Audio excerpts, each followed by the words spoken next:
Selamat datang, teman-teman YouTube L Channel. Kali ini kita membahas tentang kejang demam pada anak-anak. Kejang demam adalah kejang pada anak dengan kondisi demam, dengan suhu di atas 38 derajat Celcius, bukan karena kekurangan cairan elektrolit, ataupun karena gangguan pada otak anak.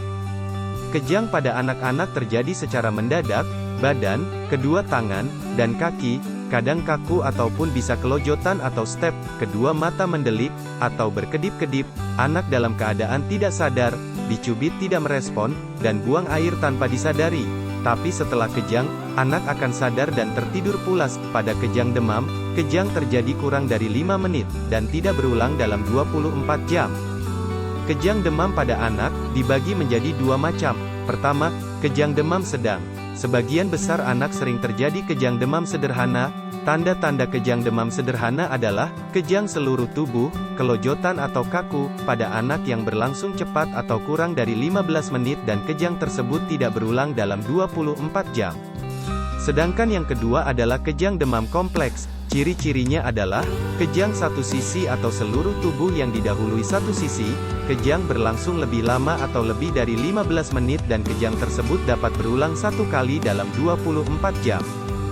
Berikut beberapa hal yang perlu dilakukan bila anak demam tinggi, diantaranya. Pertama, ukur suhu anak setiap 15 menit.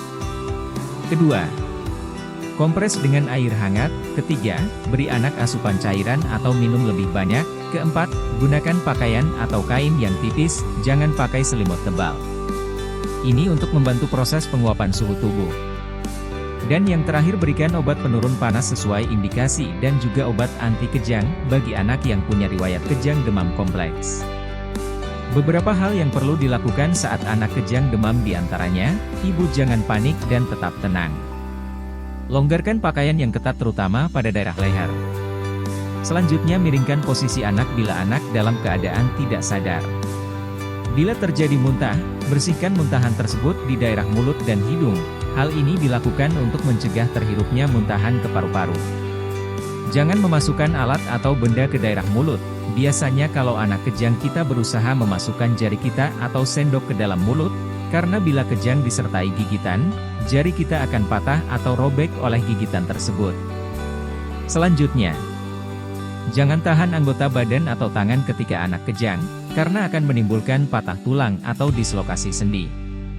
Selain itu, ukur selalu suhu anak, perhatikan bentuk dan lama kejang. Tetap bersama anak selama dan setelah kejang. Berikan diazepam melalui rektal atau anus, bila anak kejang lebih dari 5 menit.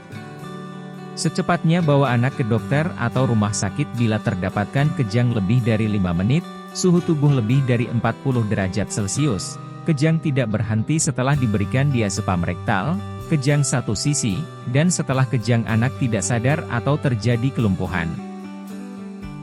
Obat penurun panas. Walau secara langsung tidak terbukti dapat mencegah kejang demam pada anak, tetapi bermanfaat untuk menurunkan demam. Dosis yang dianjurkan oleh dokter. Untuk paracetamol, dosis yang diberikan adalah 10 sampai dengan 15 mg per kilogram berat badan. Per 1 kali pemberian, dengan rentang pemberian tiap 4 sampai 6 jam. Sedangkan untuk ibuprofen, diberikan dengan dosis 5 sampai 10 mg per kilogram berat badan per 1 kali pemberian. Dan dapat diberikan setiap 3 sampai 4 jam. Hal-hal yang perlu diperhatikan dalam pemberian obat anti kejang, diazepam rektal, pada anak.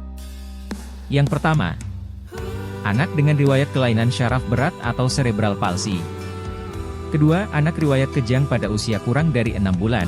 Ketiga, anak dengan riwayat kejang berulang, lebih dari 4 kali dalam setahun. Yang keempat, kejang terjadi di bawah suhu 39 derajat Celcius.